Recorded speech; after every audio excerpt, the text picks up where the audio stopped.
So I'm a mixed media artist. I do a lot of painting, some fiber arts, and a lot of sculpture, and I try to mix them when I can. So I'll spend a lot of time painting and then embroidering through paintings, which can be a little tricky. You spend 10 plus hours working on something and then you stab a lot of tiny holes into it.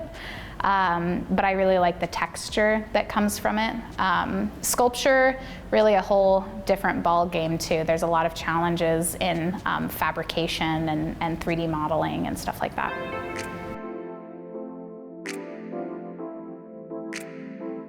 I think when you start to consider art as a career, it in some ways becomes work, you know? And so you're hunting something and you're working really hard to get there. And so in some ways it becomes less relaxing than it was when you were a kid and it was a hobby.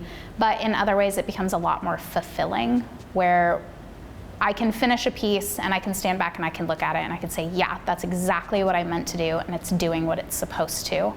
And then when you get exhibition opportunities and you start to put the work out there, it's really gratifying just to have the opportunity to share what's been inside your head for so long with people who care about it.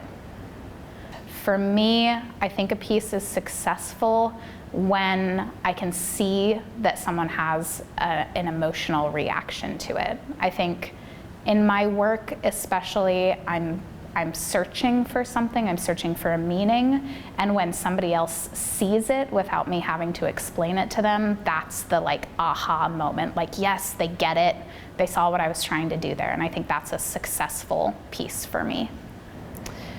Make a lot of work, make really bad work, and eventually it'll be really good work.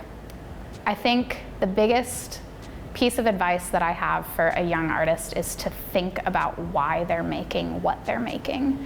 It's one thing to be really technically skilled. You can learn how to draw the perfect apple, but why are you drawing apples? What's so good about apples anyway? I think the conceptual part of your practice, the reason that you feel so drawn to making something, the reason that you are so creative is a core aspect of what drives an artist.